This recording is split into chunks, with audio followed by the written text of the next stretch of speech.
পটাশিয়ামের সর্বশেষ ইলেকট্রন 3D-তে প্রবেশ না করে 4s-এ প্রবেশ করে কেন?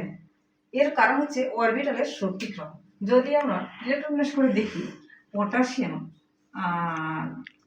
19, তাহলে আমরা 1s 2s2 2p6 3s2 3p6 3d 4s 3D-তে যাওয়ার কথা, কিন্তু 3D-তে না প্রবেশ করে ইলেকট্রন কেন 4s-এ প্রবেশ করে? এর কারণ হচ্ছে অরবিটালের শক্তিক্রম।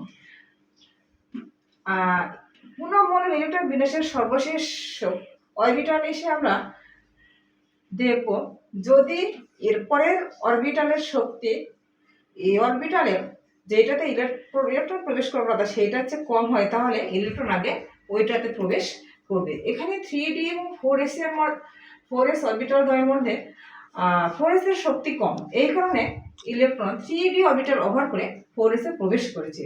শক্তি কম মানে আমরা বুঝবো এখানে শক্তি স্তর, প্রধান শক্তি স্তর এবং অর্থাৎ এন এবং এল এবং উপশক্তি স্তর বা অরবিটালের মান এন এবং এন প্লাস এল এর মান। এখানে এন মানে 3, এল মানে 2, কারণ ডি ইকুয়াল টু 2 হলে এল হয়। আবার এখানে যদি আমি চিন্তা করি, এখানে হচ্ছে 4, এখানে এস, তাহলে এস ইকুয়াল টু 0 হলে এল ইকুয়াল টু 0 হলে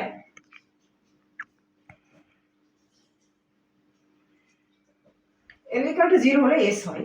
এভাবে আমরা অরবিটালের শক্তিক্রম নির্ণয় করতে পারবো এই সূত্র দ্বারা, এন প্লাস এল, এই সূত্র দিয়ে আমরা অরবিটালের শক্তি নির্ণয় করবো। এন মানে প্রধান শক্তি স্তর, এল মানে উপশক্তি স্তর। এর মান দেখবো আমরা কোনটার শক্তি কম কোনটার শক্তি বেশি। তো এই যে অরবিটালের শক্তিক্রমের কারণে ইলেকট্রন এখানে 3D অরবিটাল ওভার করে 4s-এ প্রবেশ করেছে। আশা করছি বুঝতে পেরেছো। এ পর্যন্তই।